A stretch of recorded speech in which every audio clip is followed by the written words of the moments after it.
Hello everyone, అందరు ఎలా ఉన్నారు? నేను చాలా బాగున్నాను.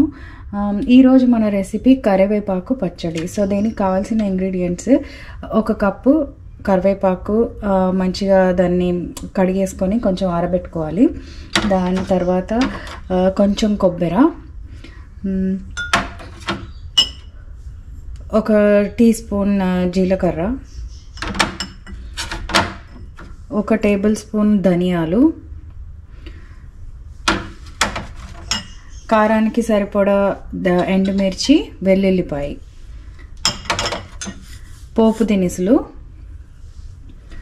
అండ్ దెన్ ఇంగువ, తర్వాత చింతపండు పేస్ట్. సో ఇవే మనకు కావాలి. సో వచ్చేసి ఇప్పుడు మనము ప్యాన్ పెట్టేసుకుందాము. ప్యాన్ పెట్టేసుకొని దీంట్లో ఆయిల్ వేసుకొని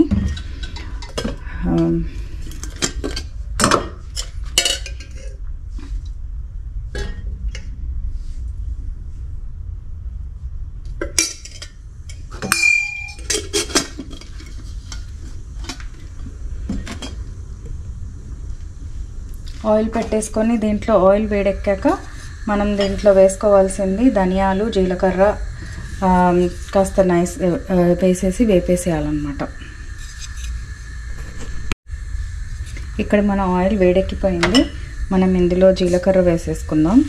వేసేసుకొని కొంచెం చిటపటలాడాక ధనియాలు కూడా వేసేసుకొని కొంచెం వేపేసుకోవాలి.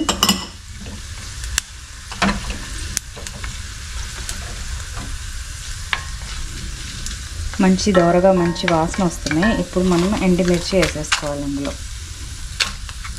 ఎండుమిర్చి అయితే మీ కారానికి తగ్గంత, మీ టేస్ట్కి తగ్గంత వేసుకోండి. అంటే ఇది కొంచెం మంచిగా ఫ్రై అయ్యాక వెల్లుల్లిపాయ కూడా వేసేసి కొంచెం ఫ్రై చేసుకోవాలి. ఇది చాలా చాలా ఈజీ.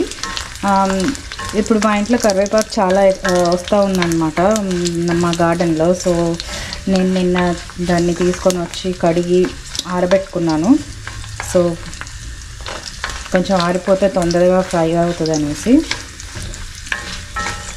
కొబ్బరి కూడా వేసేసాను. ఇప్పుడు ఇందులో కొంచెం ఫ్రై చేసేసుకొని కొంచెం కొబ్బరి వేగాక మనం ఇందులో కరివేపాకు కూడా వేసేసుకుందాం.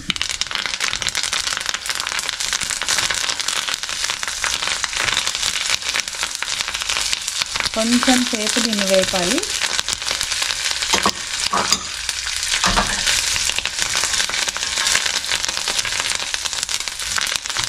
చూస్తున్నారు కదా, అంతా కలర్ చేంజ్ అవుతూ ఉంది. ఆకు అంతా కూడా కొంచెం మగ్గుతూ ఉందన్నమాట. కొంచెం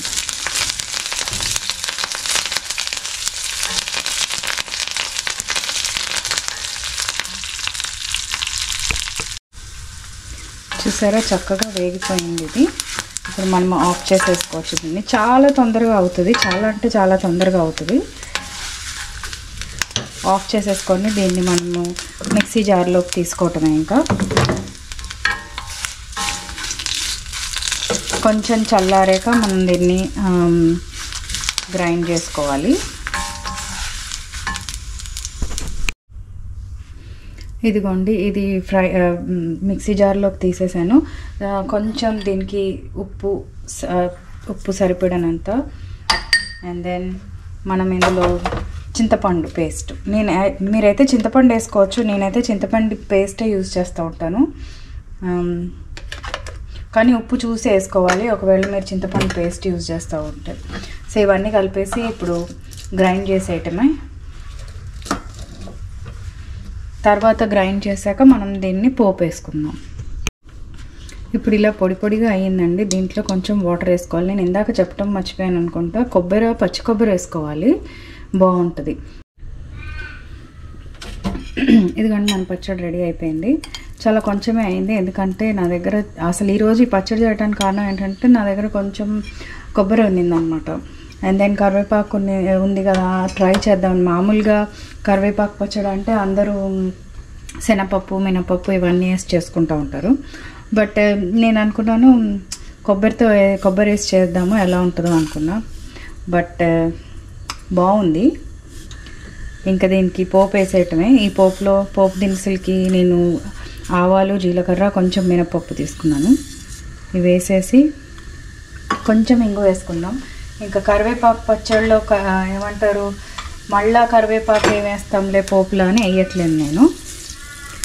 ఇందాక పెట్టుకున్న ప్యాన్లోనే మళ్ళీ నేను పోపు వేసేసుకుంటున్నాను అనమాట.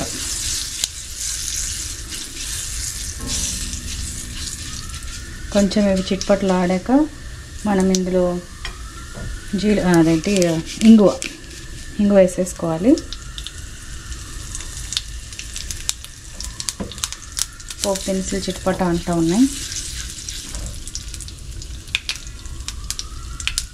అంతే, మనం దీంట్లో వేసేసుకుందాం.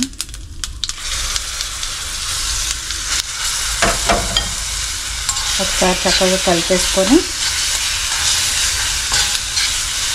తప్పకుండా ట్రై చేయండి. కరివేపాకు చాలా గుడ్ ఫర్ హెల్త్. ఇంకా నేను కొత్తగా చెప్పేది ఏం లేదు. దీంట్లో అన్నీ ఏమంటారు రిచ్ వాల్యూసే ఉన్నాయి కరివేపాకుకి. సో ఆల్వేస్ ఇంక్లూడ్ కరివేపాకు. మన పిల్లలు కూడా కరివేపాకుని తీసి పడేస్తూ ఉంటారు, తినరు. కాబట్టి ఇలా ఏదైనా పచ్చడి చేస్తే తింటారు. వేడివేడి అన్నంలో నెయ్యి వేసేసుకొని తింటే చాలా బాగుంటుంది. సో ట్రై చేయండి తప్పకుండా. ట్రై చేసి ఎలా ఉందో తప్పకుండా మెసేజ్ పెట్టండి. And please like and subscribe our channel.